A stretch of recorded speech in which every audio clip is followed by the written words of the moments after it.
Bonjour, bonsoir et bienvenue.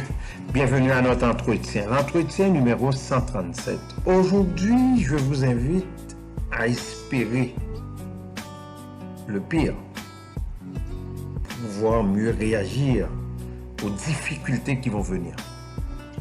Je ne vous invite pas à être pessimiste, ni alarmiste, ni défaitiste et même catastrophique ou inquiet.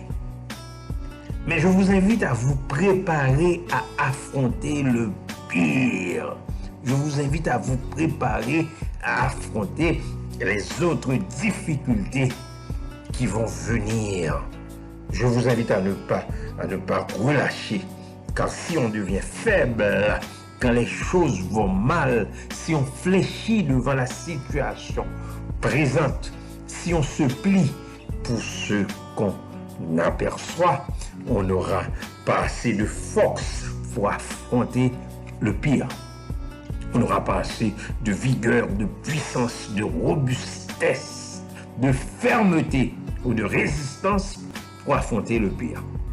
Écoute, tu vas te décourager, tu vas te démoraliser, tu vas te détourner et être très écœuré quand les choses tournent au pire.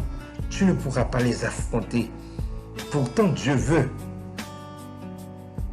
que nous affrontons le pire. Ah oui, il veut que nous restions debout jusqu'au bout. Il veut que nous restions éveillés, ranimés, revivifiés jusqu'à la victoire finale. Plusieurs personnes vivent leur vie en se fatiguant quand les choses vont mal. Ils veulent se décourager, abandonner la course quand ils affrontent les problèmes, les difficultés, les embarras, les obstacles, les obstructions, les encombrements. Ils veulent quitter l'arène, ils veulent quitter l'enceinte, ils veulent tout simplement abandonner, lâcher, décramponner. Pourtant, Dieu s'attend à ce que nous ayons du courage pour affronter le pire.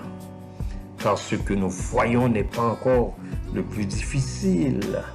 Le plus difficile reste à venir et nous devons le confronter, même si les problèmes précédents auxquels nous faisons face sont difficiles, ardus, pénibles, laborieux. Nous ne devons pas laisser les défis nous décourager.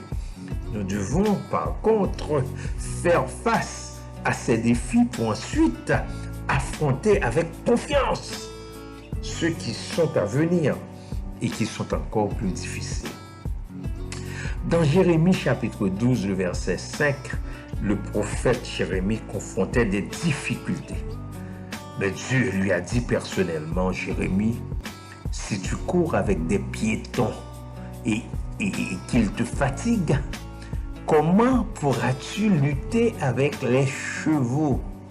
Et si tu ne te crois en sûreté que dans une contrée paisible, que feras-tu sur les rives orgueilleuses du Jourdain?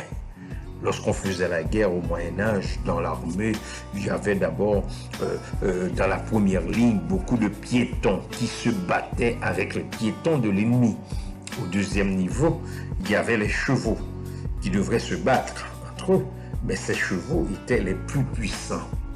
Et si on se fatiguait au premier niveau, c'est-à-dire avec les piétons, c'était vraiment très dur d'affronter les chevaux. Tout cela pour vous dire que dans notre vie, nous allons avoir des épreuves.